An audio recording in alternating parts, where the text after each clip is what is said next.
এই যে শুনছেন, সাদা কাফন ছাড়া আপনার আপন বলতে কিছুই নাই।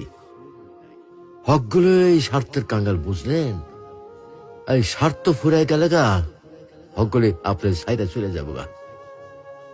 আর যখন হকগুলি আপনার সাইডে যাইব, তখন দেখবেন আপনার এই সাদা কাফনই একমাত্র আপন হয়ে থাকবো।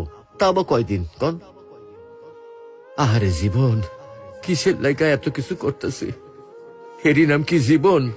এই আছি, এইটাই ফুটুস ফুটুস। কিছুই তো আমার লোকে কবরে যাইব না। না যাইব আমার শখের মোবাইল ফোনটা, না যাইব আমার শখের গাড়িটা, আর না যাইব আমার শখের বাড়িটা। কিছুই সাথে যাইব না। এগুলা ভাববার মধ্যে কি আর সময় হয় আমাগর? আমরা কত ব্যস্ত, তাই না? আহারে জীবন।